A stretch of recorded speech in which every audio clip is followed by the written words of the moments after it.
is Hidden Killers with Tony Bruschi. Here now, Tony Bruschi. Picture Bryan Kohberger's parents' house in Pennsylvania on the night of December 29th of 2022. Outside, snow on the ground muffles the sound of passing cars, the small town stillness broken only by the occasional gust of wind rattling through bare branches. Inside, the lights glow against the quiet, but there's no real calm in the air. A man who once styled himself as a scholar of criminal minds is pacing, flipping through his phone, his brain racing faster than his body can keep up. The screen's blue light reflects off his face, and if you could see the search terms he was typing into that tiny box, you'd understand just how much fear had taken root. Wiretap. Psychopaths paranoid. These are the search terms of Bryan Kohberger as police were slowly closing in on him. He isn't reading academic articles anymore. He's trying to figure out if they're listening, if someone can hear him breathe. By that point, the news has been out for weeks. Police want information about a white Hyundai Elantra. He owns one. He knows they're looking. Earlier in the day, he scrolled through the Moscow Police Department's own website, checking for updates like someone checking the weather before a storm. And then the spiral picks up speed. He clicks into a news story about the car search, scrolls fast, double taps the black button, then minutes later he's on the website of an auto detailer. As if a bottle of soap and a vacuum would wash away forensic science. Minutes after that, he's shopping for a new car online.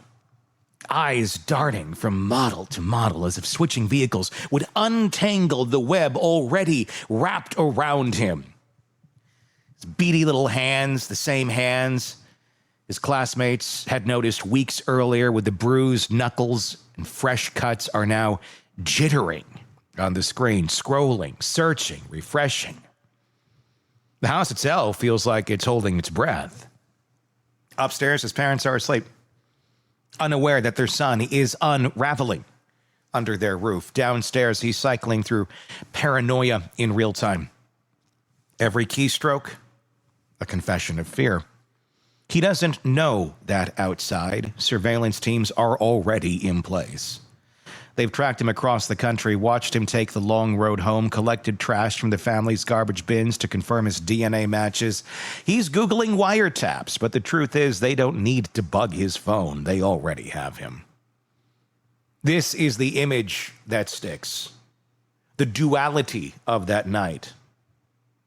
On one screen, a man desperately trying to hold control, convincing himself he's still a step ahead, scrambling for solutions that don't exist. On the other, investigators quietly tightening the circle, checking watches, waiting for the order to move in. And by 1:30 a.m., when officers stormed the house and dragged him out in cuffs, his search history was still fresh. The paranoia is still humming like static in the background, and that's where the shadows of Pappa Rodger account lingers. Because paranoia doesn't stay silent. It spills out into online posts, into combative arguments, in oddly specific details that shouldn't be public. Maybe law enforcement is right. Maybe it wasn't him typing under that name. But when you consider the timeline, the fixation on the sheath, the arrogant arguing that we are now learning about, the final silence just as he was arrested, the similarities feel too sharp to dismiss. And there's a lot of arguments out there. Well, he was posting after that. Prove it. There's a lot of fake names that popped up. There's a lot of fake personas that popped up in the aftermath of him being arrested, and the Pappa Rodger persona was already under scrutiny. It wouldn't be hard or crazy to think that other fake Pappa Rodgers popped up, because they did. I saw them myself. Though they said it wasn't him. Yes, and part of the reasoning they said was the IPs didn't make sense. Well, it's called a VPN, kids. In his parents' house that night, Bryan Kohberger couldn't stop betraying himself. The searches told the story. The fear told the story. And for some, those cryptic posts did too. The man who would eventually be charged with the murders of 4 University of Idaho students had been presenting himself as a criminology PhD student at Washington State University. In class, he was combative and condescending, the type of person who couldn't let criticism slide. 13 complaints had just been filed against him in just a few months. Students and professors reporting sexist, belittling remarks, intimidation, even being cornered in offices. He'd been written up for telling a deaf classmate she shouldn't procreate, for dismissing a divorced woman as broken, and for showing up late to female professors' classes with such consistency that students started keeping a tally. Faculty said he was petty, argumentative, and obsessed with proving he was the smartest voice in the room. Kind of like Pappa Rodger did before he got kicked out of other groups, before he had to create his own that was safe for him to comment under, if he did that. That pattern of behavior and inability to resist conflict and a craving for validation lines up uncomfortably well with what people saw from the Pappa Rodger account. Always arguing, always pushing, needing to be the center of attention in a storm of speculation. That and, the profile picture looks exactly like Bryan Kohberger before anybody knew who Bryan Kohberger was. So there's that. Authorities now insist it wasn't him. I insist you didn't dig deep enough. They say that they did a deep dive, checked against digital trails, IP addresses, and found no connection. Well, tell me how you did that. Moscow PD. I'm not questioning your investigation. I'm just questioning where your conclusions stopped. That's the official story. But if you believe that answer ties everything up neatly, you're missing how paranoia leaks out in ways people don't always expect. Kohberger may have been clever, but he wasn't untouchable. This is a man who understood technology well enough to swap his phone on and off during surveillance, to go dark at key moments when police later tracked his movements. Are we really supposed to think that he couldn't have masked his IP with a VPN while posting online? That's going to be the answer to the story. Well, IP didn't match. That means nothing. Technical barriers were not his downfall. It might be the downfall of Moscow PD. And you may want to dig a little deeper or get a little more in depth with your investigative skills. Hopefully you don't have to use them like this again, but hey, they're good to have. And the sheath, this is where the details and the denials really lose a lot of weight. It's not logical to guess that a killer not only used a fixed blade, but also left the sheath behind at the scene when nobody knew about it. That's not the kind of thing you just toss out casually in a chat thread. Guessing the weapon was one thing. Guessing the blunder that tied him to the crime forever is another. That detail mattered because it wasn't just speculation. It became the central piece of the evidence. His DNA was on it. It's the reason his name even rose to the top of the suspect list. So when an anonymous account drops it weeks before the affidavit goes public, an account that profile looks just like the killer, it doesn't read like foresight. It reads like leakage. Meanwhile, Kohberger himself was unraveling in real time. Investigators now say that on the night of December 29th, just hours before he was arrested, he went on a string of frantic internet searches, looking up wiretap, typed in psychopaths paranoid. Psychopaths paranoid. He's defining himself as a psychopath, so desperately trying to fit in with some club. What do psychopaths do when they're paranoid? Let me see what the other psychopaths do when they're paranoid so I can do it too. This is literally how his brain is working. He clicked through to the Moscow Police Department's own website. He read news about police seeking information on the white Hyundai Elantra, the same model he owned, the same car, caught on surveillance multiple times around the crime scene. Same one that got stopped twice on the way to mom and dad's.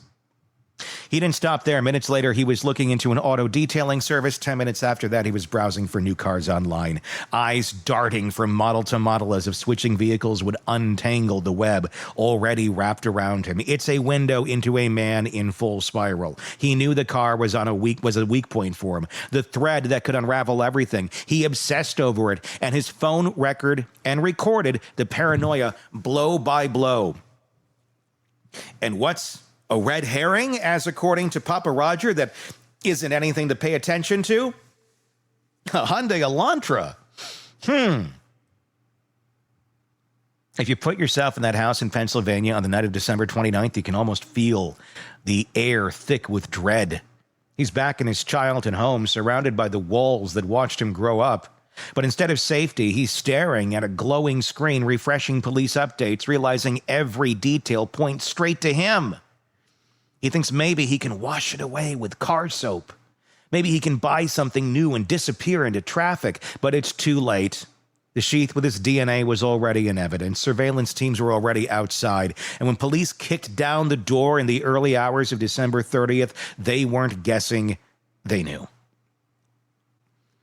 This is where the Pappa Rodger account loops back into the story, because even if we accept the official claim that it was not Kohberger, the behavior still mirrors his own unraveling. The account stopped posting the very night he was arrested. Some will argue that. Well, then prove it wrong. I'm very open to seeing it being proven wrong from the same places, because there was a lot of fake ones that did pop up. And it ain't hard for people to go, well, see, he's right there. Yeah, I can do a picture too, and I can create another profile just like that. Is it the same account? We don't have that information. All traits Kohberger's classmates and professors had flagged repeatedly were on full display. He was described as enjoying conflict, unable to back down from a debate, just desperate to prove his intellectual superiority. The Facebook posts and the WSU complaints read like two sides of the same personality: combative in person, combative online. Authorities may prefer a tidy narrative that the suspect was isolated, caught by forensics and old-fashioned detective work. And yes, the DNA on the sheath was the smoking gun. But when you look at the totality of his behavior, the late-night Google spirals, the paranoia about wiretaps, the frantic attempts to wash away evidence, and the way an anonymous online voice seemed to know too much, you get a portrait of a man who couldn't stop himself from leaking fear into the world. The Gonzalez, Mogan, Chapin, and Kernodle families don't need speculation about online aliases. They have the reality of loss that will never be filled. And for those trying to understand who Bryan Kohberger was in those weeks between November 13th and December 30th, the paranoia is the through line. In Pullman, his classmates noticed the shift. Bloodied knuckles, bulky jackets, comments that the killer must have been pretty good. It's a weird thing for someone to say, Pappa Rodger. Online, someone calling themselves Pappa Rodger argued about fixed blades and red herrings. And on his phone, the search history betrays him in his own words. Wiretap, paranoid, car detailers, new cars. This is a man spiraling under the weight of his own crime. In July of 25, he stood in Boise in that courtroom and admitted guilt. No motive was revealed, no explanations offered. He declined to speak at the sentencing. Even his families wept a few feet away. 4 consecutive life sentences plus 10 years. Guaranteed he'll die behind bars. Probably sooner than later. No parole, no second act, no audience left to impress. But the questions of Pappa Rodger linger. Not because it changes the outcome, but because it fits a pattern too neatly to ignore. Paranoia rarely hides quietly. It scratches at the edges. It spills into internet searches, awkward classroom comments, cryptic posts in online groups. Maybe authorities are right. Maybe it really wasn't him behind those posts. But if it wasn't, then what we're left with is still a story of a man who couldn't stop telegraphing his unraveling. Through his hands, through his arguments, through his compulsive need to be noticed. The takeaway isn't just about one account or one denial. It's about the way killers reveal themselves even when they think they're hidden. Kohberger believed he was smarter than the cops, smarter than his peers, smarter than the world. But arrogance has cracks, And through those cracks, paranoia dripped out. In words, in searches, in scars on his skin. That paranoia didn't save him. It exposed him. And in the end, it told the story almost as loudly as the evidence did. And you have to ask yourself this question, too. If Pappa Rodger was not Kohberger, then who was it? And who knew that kind of information? It was not the general public. Maybe the police? You'd think they would have come out and said that by now, though. It was us who were trying to lure him in. Just because your IP address doesn't point to a name that says Bryan Kohberger in big flashy lights doesn't mean it was not him. And maybe we will just never know. Because that's the point of VPNs. That's the point of secrecy. It's kind of a door that leads to a cliff. And you walk off that cliff, you don't know where you're going to land. And he knew that. And he was hiding in his anonymity, the same way he was hiding his searches, the same way he was hiding his digital trail. He was hiding then, too. Until everything imploded on that late December night. Tell me your thoughts in the comment section on YouTube. If you're not already there, search Hidden Killers with Tony Bruschi. Make that same search wherever you're downloading podcasts and press subscribe so you don't miss any of our coverage of this and the many cases we got for you right here at the Hidden Killers podcast and True Crime Today. I'm Tony Bruschi. We will talk again. Want more on this case and others? Then press subscribe now and don't miss a moment of true crime coverage from Tony Bruschi and the Hidden Killers podcast.